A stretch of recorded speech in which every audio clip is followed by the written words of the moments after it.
আমরা সংবিধানে একটা সংস্কার চাই, সংশোধনী দিয়ে আমাদের সেই সংস্কারের চাহিদা পূরণ হবে না, স্পষ্ট বার্তা। 2 নম্বর হলো আমরা রাষ্ট্রীয় ব্যবস্থাপনায় ফ্যাসিবাদ রোধে ক্ষমতার ভারসাম্য চাই, এটা আনতেই হবে। 3 নম্বর হলো আমরা বাংলাদেশের রাষ্ট্র প্রশাসন সব জায়গায় দলীয়করণ মুক্ত ব্যবস্থাপনা দেখতে চাই। আর 4 নম্বর হলো আমরা বাংলাদেশে সবসময় নির্বাচনে স্বচ্ছতা নিশ্চিত করার ব্যবস্থাপনা চাই। আমাদের এই 4টা নিশ্চয়তা দেন, আর বিএনপি বছরের পর বছর ক্ষমতায় থাকেন, আমরা সহযোগিতা করব। যদি এগুলোতে সমস্যা হয় তাহলে আগামীতে আমরা তো একসাথে চলতে পারবো না। একটি পরিবর্তনের যে আকাঙ্ক্ষা বিগত দিনগুলোতে এই জাতির বিশেষ করে তরুণ প্রজন্মের বুকে বাসা বেঁধেছে, এবং সেই তরুণ প্রজন্মের বুকে বাসা বাঁধা সামগ্রিক পরিবর্তনের সেই চেতনাটাই জুলাই বিপ্লবের মাধ্যমে বিকশিত হয়েছে, প্রতিফলিত হয়েছে। এখন আমাদের কাজটা হলো যে সেই জুলাই বিপ্লবের আকাঙ্ক্ষাকে আগামী দিনে বাস্তবায়ন করা। এখানে বাংলাদেশ জাতীয়তাবাদী দলের খুবই গুরুত্বপূর্ণ নেতা আমাদের শ্রদ্ধেয় জনাব ডক্টর মঈন খান উপস্থিত আছেন এবং আরও নেতৃবৃন্দ আছেন। আমরা এই বিষয়টা অনুরোধ করব যে আমাদের কিন্তু যেই চিন্তার যে ঐক্যের জায়গাটা, সেটাকে যেন আমরা সকলেই যে কোনো মূল্যে রক্ষা করি। আমরা সংবিধানে একটা সংস্কার চাই, সংশোধনী দিয়ে আমাদের সেই সংস্কারের চাহিদা পূরণ হবে না, স্পষ্ট বার্তা। 2 নম্বর হলো আমরা রাষ্ট্রীয় ব্যবস্থাপনায় ফ্যাসিবাদ রোধে ক্ষমতার ভারসাম্য চাই, এটা আনতেই হবে। 3 নম্বর হলো আমরা বাংলাদেশের রাষ্ট্র প্রশাসন সব জায়গায় দলীয়করণ মুক্ত ব্যবস্থাপনা দেখতে চাই। আর 4 নম্বর হলো আমরা বাংলাদেশে সবসময় নির্বাচনে স্বচ্ছতা নিশ্চিত করার ব্যবস্থাপনা চাই। আমাদের এই 4টা নিশ্চয়তা দেন, আর বিএনপি বছরের পর বছর ক্ষমতায় থাকেন, আমরা সহযোগিতা করব। যদি এগুলোতে সমস্যা হয় তাহলে আগামীতে আমরা তো একসাথে চলতে পারবো না। খুব সহজ ভাষায় বললাম, কিন্তু কথাটা অনেক কষ্ট, অনেক কঠিন। এবি পার্টি সহ আমরা অন্যরা, এবং অবশ্যই আমাদের এই জুলাই বিপ্লবের অ্যামাউন্টের দিক থেকে সবচেয়ে বড় অংশীজন বিএনপি, সন্দেহাতীতভাবে। আমরা চাই আগামীর বাংলাদেশ বিতাড়িত ফ্যাসিবাদী অপশক্তি, বিদেশি আধিপত্যবাদের দোসর, তারা যেন আবার বাংলাদেশে কোনোভাবেই প্রত্যাবর্তন করতে না পারে। পুরাতন আকৃতিতেও না, নতুন কোনো রূপেও না, কোনোভাবেই যেন তারা ফিরে আসতে না পারে। নতুন বাংলাদেশ গড়ার এই স্বপ্ন যেন বাস্তবায়িত হয়। এবি পার্টি সেই পথে গুরুত্বপূর্ণ ভূমিকা রাখবে আগামী দিনেও, অতীতের মতো, সেই প্রত্যাশা ব্যক্ত করছি।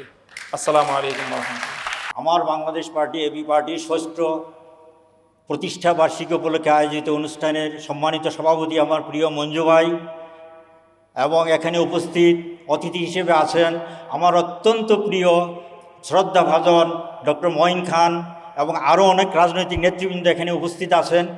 আমি রাজনীতিক লোক নই, রাজনীতির লোক আমি না, আমি রাজনৈতিক বক্তব্য দিতে পারবো না। আমি কনজিউমার্স অ্যাসোসিয়েশন বাংলাদেশ ক্যাব, আপনার নাম শুনেছেন কিনা জানি না, হয়তো শুনেছেন।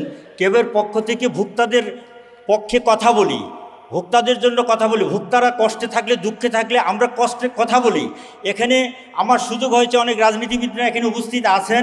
আমরা ভোক্তাদেরকে সচেতন করি, মানুষকে সচেতন করার কথা বলি, কিন্তু আমাদের হাতে কিন্তু ক্ষমতা নাই, আমরা কিন্তু কিছু করতে পারি না। আমরা শুধু সচেতন করে, আমরা শুধু সাবধান করতে পারি, সতর্ক করতে পারি।